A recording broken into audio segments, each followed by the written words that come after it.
రుణమాఫీ అంశం తెలంగాణ రాజకీయాలను మలుపు తిప్పబోతోందా?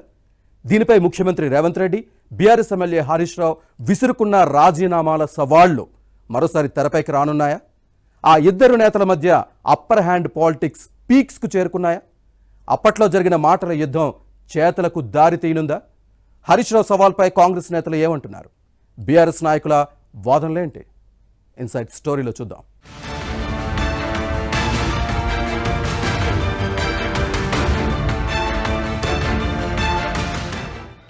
లోక్సభ ఎన్నికల సమయంలో రైతు రుణమాఫీ అంశం కాంగ్రెస్ బీఆర్ఎస్ మధ్య రాజకీయ కాకరేపింది. ముఖ్యమంత్రి రేవంత్ రెడ్డి, బీఆర్ఎస్ ఎమ్మెల్యే హరీష్ రావు మధ్య మాటల యుద్ధానికి దారితీసింది.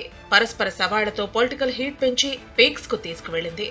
కాంగ్రెస్ ప్రభుత్వం ఇప్పుడు రుణమాఫీని ప్రారంభించడంతో విపక్ష ఎమ్మెల్యే హరీష్ రావు రాజీనామాకు సిద్ధం కావాలంటోంది అధికార పక్షం. మరి 6 గ్యారంటీల సంగతేంటి అంటోంది విపక్షం. ఈ నేపథ్యంలో ఇద్దరి మధ్య అప్పర్ హ్యాండ్ పాలిటిక్స్ ఎక్కడికి దారితీస్తాయో అన్న అంశం ఇప్పుడు రాష్ట్ర వ్యాప్తంగా ఆసక్తికరంగా మారింది. లోక్సభ ఎన్నికల ప్రచారం కోసం సిద్దిపేట వచ్చిన సీఎం రేవంత్ రెడ్డి ఈ అంశాన్ని పీక్స్ కు తీసుకువెళ్లారు. మరోవైపు అధికారంలోకి రాగానే 6 గ్యారంటీలు అంటివి, పంటలకు 500 బోనస్, మహిళలకు 2500 నగదు సాయం, 2 లక్షల రుణమాఫీ చేస్తానంటివి, ఏది సీఎం గారు అని హరీష్ రావు ప్రశ్నించి అప్పట్లో సర్కారుపై ఘాటుగానే విమర్శలు చేశారు. ఇచ్చిన హామీ ప్రకారం రేవంత్ రెడ్డి 15 ఆగస్టులోపు రుణమాఫీ చేస్తే ఎమ్మెల్యే పదవికి రాజీనామా చేసి ఇంటికి వెళ్లిపోతానన్నారు హరీష్ రావు. అంతేకాదు, ఓ రాజీనామా పత్రాన్ని చేతబట్టి హైదరాబాద్ గన్ పార్క్ వెళ్లి తెలంగాణ అమరవీరుల స్తూపం సాక్షిగా ఇద్దరం రాజీనామాలు చేసి మేధావుల చేతిలో పెడదామన్నారు హరీష్. రుణమాఫీ చేస్తే తనది, లేకుంటే రేవంత్ రాజీనామా ఆమోదించేలా బాండ్ పేపర్పై సంతకం పెడదామని ఛాలెంజ్ విసిరారు. ఆగస్టు 15 లోపు రుణమాఫీ 6 హామీలు అమలు చేస్తే మేధావులు నా రాజీనామా లేఖను తీసుకుని స్పీకర్కు ఇస్తారన్నారు.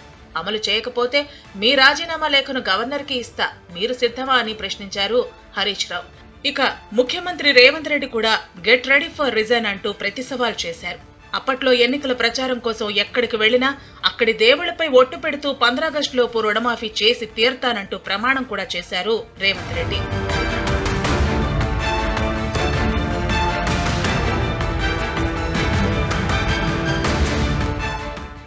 రాష్ట్ర ప్రభుత్వం రైతు రుణమాఫీ ప్రారంభించడంతో ఇప్పుడు రాజీనామాల అంశం మళ్లీ తెరపైకి వస్తోంది. హరీష్ రాజీనామా సిద్ధం చేసుకో, కోమరవెల్లి మల్లన్న సాక్షిగా చెబుతున్నానని అప్పట్లోనే చెప్పిన రేవంత్ రెడ్డి ఇప్పుడు అలాగే చేస్తున్నారు. గడువులోగా 2 లక్షల రుణమాఫీ చేసి రైతులను ఆదుకుంటానని హామీ ఇచ్చిన హామీని అమలు చేసి మాట నిలుపుకున్నారు. రుణమాఫీ చేసి సిద్దిపేట ప్రజలకు నీ పేడ వదిలిస్తా, నీ సంగతి తేల్చేస్తా అంటూ ఉద్యమాల పురిటిగడ్డ సిద్దిపేటలోనే నేరుగా గర్జించారు ముఖ్యమంత్రి రేవంత్ రెడ్డి. ఇప్పుడు హరీష్ రావు ఏం చేస్తారనే ప్రశ్న వస్తోంది.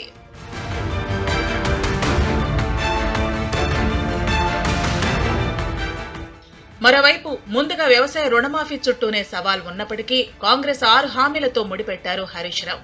అన్ని హామీలను అమలు చేసి రాజీనామా ఆమోదించిన తర్వాత ఉప ఎన్నికల్లో కూడా పోటీ చేయనని అప్పట్లో మాట మార్చడంపై విమర్శలు వచ్చాయి.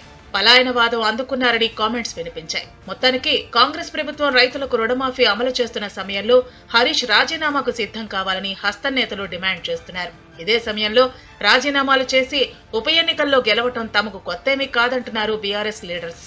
తెలంగాణ ఉద్యమ సమయంలో ఇలానే చేసిన విషయాన్ని గుర్తు చేస్తున్నారు. ఇక ఇదే సమయంలో కేంద్ర మంత్రి బండి సంజయ్ బీఆర్ఎస్ ఎమ్మెల్యే హరీష్ రావుపై చేసిన వ్యాఖ్యలు పొలిటికల్ హీట్ పెంచుతున్నాయి. బీజేపీలో చేరాలనుకునే ఎమ్మెల్యేలు రాజీనామా చేసి రావాల్సిందేనని, హరీష్ రావు అయినా అంతే అంటూ బండి సంజయ్ చేసిన వ్యాఖ్యలు హాట్ టాపిక్ గా మారాయి.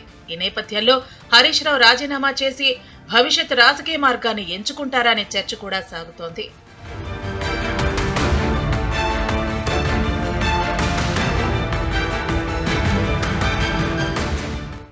మొత్తానికి రేవంత్ హరీష్ మధ్య సవాళ్ల పర్వం రాజీనామాల వరకు దారి తీసే అవకాశం ఉందా?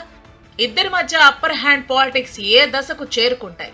ఈ పొలిటికల్ హైడ్రామాకు రుణమాఫీతో తెరపడుతుందా లేక కంటిన్యూ అవుతుందా అన్న అంశాలను పరిశీలించాల్సి ఉంది.